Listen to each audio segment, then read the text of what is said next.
Hello বন্ধুরা, আজকে আমি আপনাদের বানিয়ে দেখাবো মুড়ি ঘন্ট। মুড়ি ঘন্ট করতে গেলে লাগছে হচ্ছে একটা মাছের মাথা। এটা আমি রুই মাছের মাথা নিয়েছি, আপনারা চাইলে কাতলা মাছের মাথাও নিতে পারেন। তো আমি একটা মাথা নিয়েছি। লাগছে গোবিন্দভোগ চাল, এখানে আমি 1 কাপ গোবিন্দভোগ চাল নিয়েছি।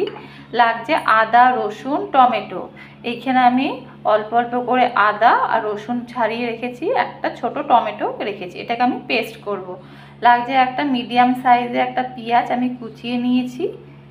লাগছে স্বাদ মতন চিনি, লাগবে সর্ষের তেল, কাজু কিশমিশ রেখেছি, আপনারা অপশনাল দিতেও পারেন, নাও দিতে পারেন। লাগছে ফোড়নের জন্য তেজপাতা, শুকনো লঙ্কা আর গরম মশলা, ছোটো এলাচ, দারচিনি আর লং। স্বাদ মতন নুন, হলুদ গুঁড়ো আন্দাজ মতন, ঝালটা যে যত খাবেন সেই হিসাবে ঝাল, আর অল্প একটু ঘি। তো সবার প্রথমে আমি এই মাছের মাথাটা ভেজে নেব। এখানে নুন আর হলুদ আমি মাখিয়ে নিয়েছিলাম অল্প অল্প করে। তাহলে কড়াইটা আমি বসিয়ে দিয়েছি, এদিকে কড়াইটা গরম হলেই আমি সর্ষের তেল দিয়ে দেব।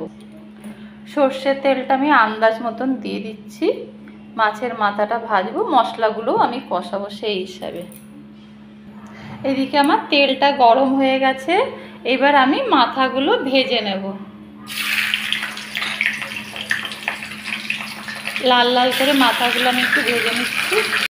এইদিকে আমি মিক্সির মধ্যে এইটাকে আমি পেস্ট করে নিই, আদা রসুন টমেটোটাকে আমি ততক্ষণ পেস্ট করে নিচ্ছি।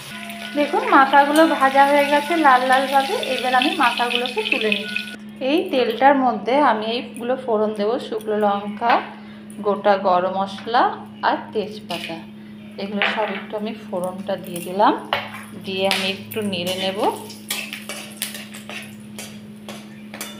নেড়ে নেওয়ার পরে আমি এইখানে যে কুচনো পেঁয়াজটা রেখেছিলাম সেটাও আমি এখানে দিয়ে দিলাম। দিয়ে আমি একটু ভেজে নেব। এইদিকে পেঁয়াজটাও ভাজা ভাজা হয়েছে, একটু হালকা লাল লাল করে ভাজা হয়ে গেছে। এইবার আমি এর মধ্যে যে আদা রসুন টমেটোটা যেটা পেস্ট করেছিলাম সেটা আমি ঢেলে দিচ্ছি। এবার আমি এটাকে ভালো করে কষিয়ে নেব। আর এখন আমি একটুখানি আন্দাজ মতন অল্প করে নুন দিয়ে দেবো, 1/2 চামচ মতন একটু নুন দিয়ে এবার আমি এটাকে ভালো করে নাড়ব। এদিকে আমি ভালো করে মশলাটা কষিয়ে নিচ্ছি, তার সাথে সাথে এদিকে আমি এই চালটা একটা পাত্রে ঢেলে ভালো করে ধুয়ে নেব। এইদিকে মশলাটা কষে গেছে, দেখুন এইদিকে তেলটাও ছেড়ে ছেড়ে এসছে, তার মানে ভালোভাবে আমার মশলাটা কষে গেছে। এইবার আমি এর মধ্যেই মাছের মাথাটাও দিয়ে দেব, সাথে আমি লঙ্কার গুঁড়ো আর আন্দাজ মতন হলুদ গুঁড়োটাও আমি দিয়ে দিলাম। দিয়ে আমি এবার এটাকে নাড়ব। আর মাথাগুলোকে একটু ভেঙে দেব, এইভাবে ভেঙে দিতে হবে মাথাগুলোকে সাথে।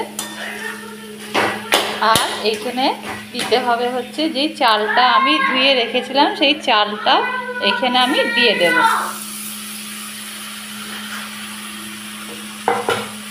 এই চালটা দিয়ে আমি ভালো করে একটু কষিয়ে নেব। ভালো করে দেখুন চালের সাথে আমার পুরো মশলা মাথাটা ভালোভাবে কষে গেছে। এইবার আমি এর মধ্যেই কাজু কিশমিশটা রেখেছিলাম সেটা আমি দিয়ে দিলাম, আপনারা দিতেও পারেন আবার নাও দিতে পারেন। আর আমি এখানে দিয়ে দেবো হচ্ছে একটু নুন, আগে অল্প দিয়েছিলাম আর এখনও একটু অল্প করে নুন দিতে হবে, আপনারা আন্দাজটা দেখে নেবেন। আর এখানে আমি দিয়ে দেবো এই যে কাপটাতে আমি 1 কাপ চাল নিয়েছিলাম, এই কাপে 2 কাপ আমি জল এর মধ্যে ঢেলে দেবো। ঢেলে দিয়ে আমি এটা খুব জোরে আঁচ লাগাবো না, একটু মিডিয়াম আঁচে আমি এটাকে ঢাকা দিয়ে চাপা রেখে দেবো। একটু মাঝে মধ্যে একটু নেড়ে দিতে হবে, দিয়ে একদম ঝরঝরেভাবে নামাতে হবে কিন্তু। তাহলে আমি ঢেকে দিচ্ছি। দেখুন তাহলে পুরো জলটাও শুকিয়ে গেছে, একদম ঝরঝরে হয়ে গেছে, চালটাও সেদ্ধ হয়ে গেছে। এইবার আমি এখানে আন্দাজ মতন মিষ্টিটা দেবো, যে যতটা মিষ্টি দিতে চান সেই হিসাবে দেবেন। আমি এখানে 1 চামচ মতন মিষ্টি দিয়ে একটু নাড়ব, আর 1 চামচ মতন একটু ঘি দিয়ে দেব। এই ছোট 1 চামচ মতন ঘি দিয়ে দিলাম। এবার নেড়ে ছেড়ে আমি এটাকে নামিয়ে ফেলবো। আমার একদম রেডি হয়ে গেছে।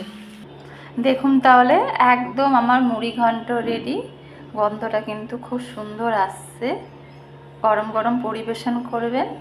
যদি আমার এই রেসিপিটা আপনাদের পছন্দ হয়ে থাকে তাহলে অবশ্যই লাইক আর সাবস্ক্রাইব করতে কিন্তু ভুলবেন না।